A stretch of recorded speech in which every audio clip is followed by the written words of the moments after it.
The boys keep on plugging away as they beat the Minnesota Twins 5-3 at Rogers Center. And with the W today, the Blue Jays are now 19 games over 500 for the first time since 2015. Crazy stuff. 84-65 are the Toronto Blue Jays. And a little out-of-town scoreboard watch before we break down this game. Red Sox win, so we're still a game behind them. But the Yankees getting clobbered, and Garrett Cole getting clobbered by the Cleveland Indians. The Jays are now a game and a half up on the Yankees for the second wild card spot. So great stuff there. But let's break down this ballgame. And it all happened in the bottom of the first inning for the Toronto Blue Jays. They just jump on the young right-handed pitcher for the Minnesota Twins, John Farrell's son. Pretty crazy stuff there. He got lit up like a lantern there. Crazy stuff. Vladimir Guerrero Jr. in an RBI single, scoring Marcus Semien. Good stuff to lead off the ball game. Great stuff. Got to keep this thing going, though. Bo then crushes one to right center field, and it is gone. Two-run bomb for Bo Bichette. In comes Vladimir Guerrero Jr., and the Jays are now up 3-0. They're feeling great. Then Gurriel hits an RBI single. Teoscar Hernandez comes in to score. It's now 4-0. Then Brayvic Valera pulls one through the hole into right field and found a way to get through. It had eyes there. In comes Corey Dickerson, and the Jays lead it 5-0 in the first inning. They are absolutely destroying the Twins early, and it's exactly what you needed for Jose Barrios facing his former team, and he was stellar, was Jose. He was on par today. You know, things got a little dicey, though. Top of the fourth inning, I think it was Nick Gordon. It's an RBI double, Josh Donaldson, and I believe someone else came in to score. I didn't write his name down. And it does a 5-2 ball game. They're right back in this one. But Barrios settling down nicely, goes 6 2/3 strong. I'm not even going to pronounce the guy who hit the home run. I'm going to butcher it hard. So top of the seventh inning, he hits a solo bomb off of Barrios to get it within 2 runs. They give Barrios the hook. But 6 2/3, a 3-run ball. Fantastic job from Jose Barrios yet again, putting the Jays in line for the win, and the bullpen just shuts the door. And the boys get the job done. Like, we saw some fantastic offensive plays today. We saw the beautiful up the middle spinorama toss from Bo Bichette into center field. We saw that. It was a great stretch from Vladdy. You know, we saw obviously Vladdy scorch the ball 4 times. Unfortunately, one of them was right at a guy, but he was on fire in the game today. Marcus Semien went 2 for 3 in the game, scored a run and walked one. So he got on base 3 of the 4 times he came to the dish. Vladdy went 3 for 4 with a run scored and an RBI. The guy, he's hitting .321 on the year, guys. .321 with an on base of over .410. It's insane stuff for this young 22-year-old. And then Lourdes Gurriel went 2 for 4 with an RBI in the game today. 11 hits total for the Blue Jays, 9 strikeouts in the game. But something I want to talk about before we talk about the pitching staff is Josh Donaldson after the game, and most of us have probably seen it by now. The fact that he came out of the dugout, his dugout, Vladdy came out of his dugout, they exchanged jerseys right on the Blue Jays logo at home plate. The fans were still standing there, standing ovation for our 2 MVPs. I don't care what Ohtani has to say about that. Vladimir Guerrero, they exchange jerseys, they sign it, they get a picture, they salute the crowd. Vladdy does, and Donaldson, being the classy guy he is for this organization, classy person for the fans, because he knew how special it was there in the 2015-16 year when this place was booming with 50,000 proud in the stands. So that was pretty cool to see. Another video that surfaced, I'm assuming most people have seen it by now, in the Yankees game. Can we all just look at Garrett Cole? You know, because he's on the mound, right? Pitching in a big game for the Yankees as they're trying to stay packed. And he gets a mound visit. He's not pitching well. He turns around and looks at the scoreboard, sees 5-0, fires an F-bomb into his glove.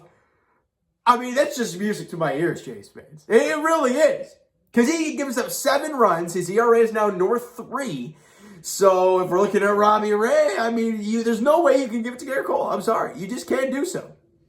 He was so focused on the scoreboard that he was not worried about his pitching. Yet he gave up 7 runs over 5 innings.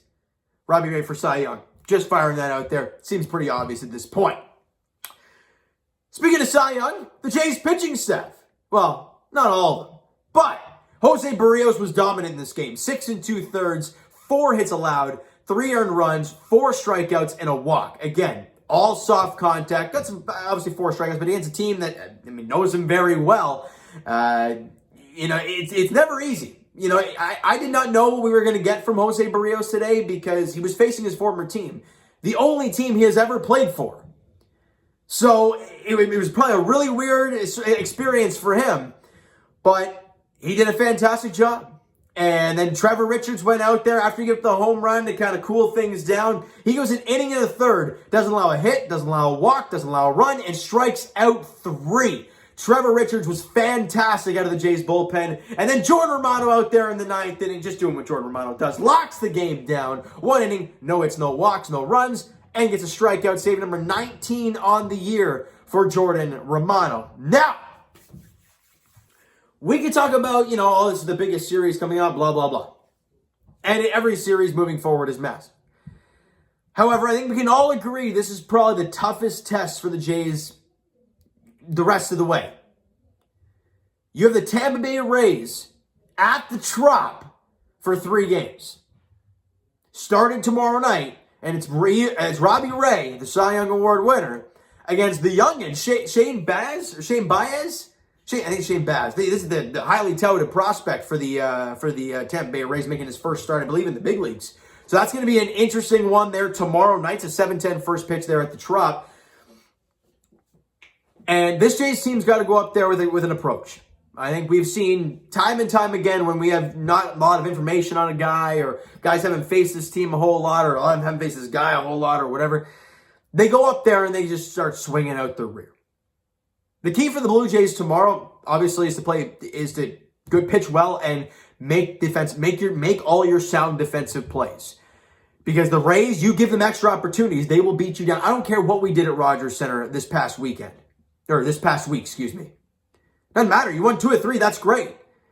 But you can't make mistakes against a very good team like the Tampa Bay Rays. Robbie Ray is going to be on his game. He was fantastic against Tampa in his last outing. 13 strikeouts in his last outing against the Rays. And for Shane Baz, look, the Jays got to go up there with an approach.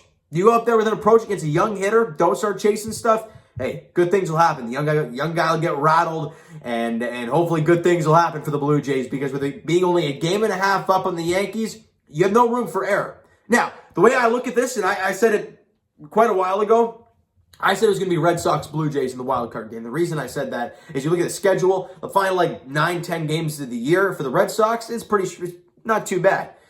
And you look at the Jays, you got the Orioles for 3, you have the Twins for 4. Yeah, you have the stretch for the Yankees for 3. But overall, it's not all that terrible. But then you look at the Yankees' last 9 games.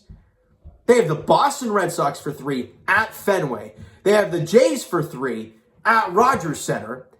And then they welcome in the Tampa Bay Rays to Yankee Stadium. I mean, that's a really tough last 9 games of the season. The fact they dropped 2 or 3, I believe, to the Cleveland Indians, that's going to kill them moving forward.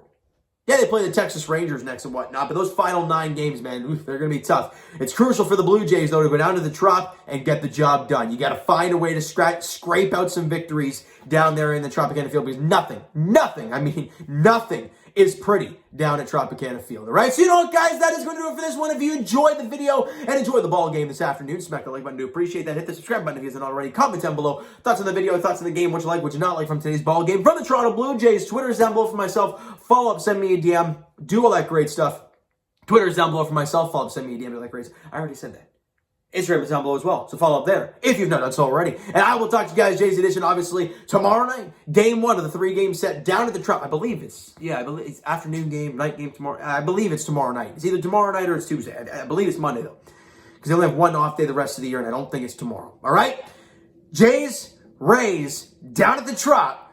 Robbie Ray gets the hill for the Blue Jays. Shane Baz gets his big league debut, I believe, against the Toronto Blue Jays. 7:10 first pitch there at Tropicana Field in Tampa, Florida. We'll talk to you guys then. Oh, no. Hold on. Thank you guys so much for listening and watching. I hope you enjoyed the video. We'll talk to you guys then.